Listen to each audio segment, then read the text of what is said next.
Hello friends, welcome back to my channel. તો આજનો video ખૂબ જ ખાસ છે, કારણ કે આજના વિડીયોમાં હું તમારા માટે એવી બધી ટિપ્સ લાવી છું જે તમે પહેલાં ક્યારેય પણ નહીં જોયો. તો વિડીયો પસંદ આવે તો ચેનલને સબસ્ક્રાઈબ જરૂરથી કરતા દેજો અને વિડીયોને એન્ડ સુધી બન્યા રહેજો. તો ચાલો જોઈએ ટીપ નંબર 1. તો આજની મારી સૌથી પહેલી ટીપ શૂઝ માટેની છે. તો ઘણી વખત એવું થાય છે કે જે શૂઝ હોય છે આમ નામ પડ્યા રહે તો એની અંદરથી ખૂબ જ સ્મેલ આવે છે. તો આ જે સ્મેલ છે એને આપણે દૂર કરવા માટે શું કરવાનું છે, આપણે સૌથી પહેલાં તો કોઈ પણ બે કાગળના આવા ટુકડા લઈ લેવાના છે અને એની પછી આ જે કાગળના ટુકડા છે એની અંદર કોઈ પણ વસ્તુ વડે આપણે આવી રીતે નાના નાના કાણા પાડી લેવાના છે. બંને કાગળની ઉપર આવી રીતે આપણે કાણા પાડી લેવાના છે. જો તમે કાગળ આવું હોય એ ના લેવા માંગતા તો કોઈ પણ જે સાવ પાતળું કપડું હોય એવું આપણે લેવાનું છે. તમે એવું સાવ જે પાતળું કપડું હોય છે એ પણ લઈ શકો છો. આવી રીતે આપણે નાના નાના કાણા પાડી લેવાના છે બંનેની અંદર. પછી આપણે જે આ ટુકડા છે એની અંદર આપણે મરી નાખવાના છે. મરીના જે દાણા હોય છે એ આપણે નાખવાના છે. તમને મરીના દાણાની સ્મેલ પસંદ ન હોય તો તમે જે લવિંગ હોય છે એ પણ લઈ શકો છો. તમે અહીંયા મરી લીધા છે.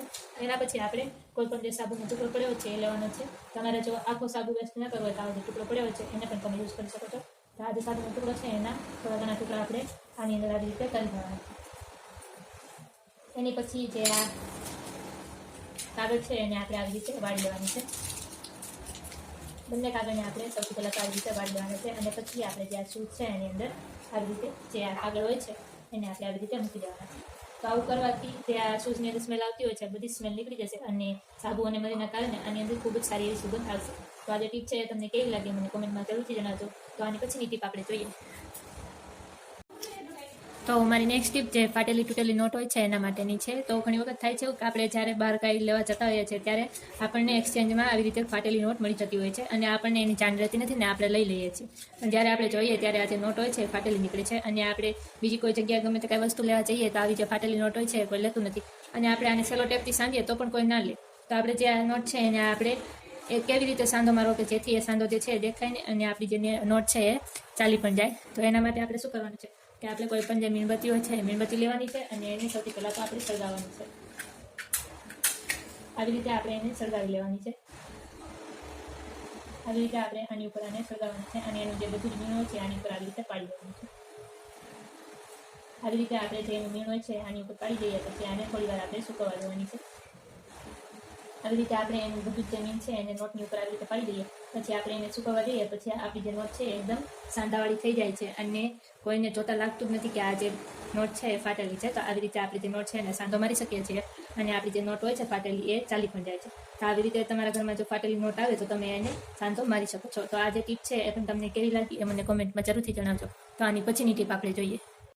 તો મારી નેક્સ્ટ ટીપ જે ચોખાનો ડબ્બો હોય છે એના માટેની છે. તો આ જે ચોખા છે એ આમ નામ પડ્યા રહે તો એની અંદર જીવાત થઈ જતી હોય છે અને એની અંદર જે ધનેરા હોય છે એ પણ થઈ જતા હોય છે.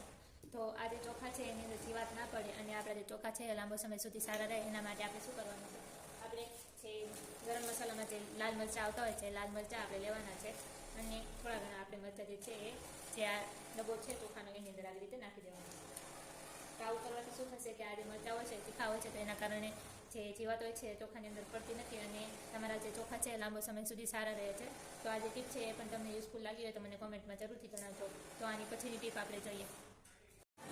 તો મારી છેલ્લી ટીપ જે આવા સ્ટોન ભરેલા કપડાં હોય અથવા તો એમ્બ્રોઇડરીવાળા કપડાં હોય એના માટેની છે. તો આપણે જે આવા સ્ટોન ભરેલા કપડાં હોય છે એને આપણે પહેરીએ પછી આને ધોવા માટે આપણે લઈએ તો આપણું જે બ્રશ હોય છે કપડાં ધોવાનું એનાથી આપણે જે સ્ટોનવાળા કપડાં હોય છે એને આપણે આવી રીતે ઘસીએ તો એના જે બધા સ્ટોન અથવા તો એમ્બ્રોઇડરી હોય છે બધું જ નીકળી જાય છે. તો આ જે બધું લગાવેલું હોય છે સ્ટોન અને એમ્બ્રોઇડરી ને એવું બધું એ નીકળે નહીં એના માટે આપણે શું કરવાનું છે કે આ બ્રશ આપણે આવી રીતે ચલાવવાનું નથી. આપણે જે આ બ્રશ છે એની ઉપર આપણે કોઈ પણ જે નકામ મોજું હોય છે મોજું લેવાનું છે અને પછી આ જે બ્રશ છે એને આપણે જે આ મોજું છે આવી રીતે પહેરાવી દેવાનું છે. આવી રીતે પહેરાવ્યા બાદ આપણે જે આ કપડાં હોય છે એમ્બ્રોઇડરીવાળા અને સ્ટોનવાળા એને આપણે આવી રીતે ઘસવાનું છે. આવી રીતે ઘસવાથી તમારા જે કપડાં છે એ સારી રીતે ધોવાઈ જશે, ઘસાઈ જશે અને એની સાથે એના જે સ્ટોન હોય છે અથવા તો એમ્બ્રોઇડરી હોય છે એ નીકળશે પણ નહીં. તો આ જે ટીપ છે એ તમને પસંદ આવી હોય તો પણ મને કમેન્ટમાં જરૂરથી જણાવજો અને આજનો વિડીયો જે છે એ તમને પસંદ આવ્યો હોય તો શેર જરૂરથી કરતા દેજો અને ચેનલ ઉપર નવા આવ્યા હોય તો ચેનલને સબસ્ક્રાઈબ જરૂરથી કરતા દેજો. તો કાલના વિડીયોમાં આપણે ફરીથી મળીએ.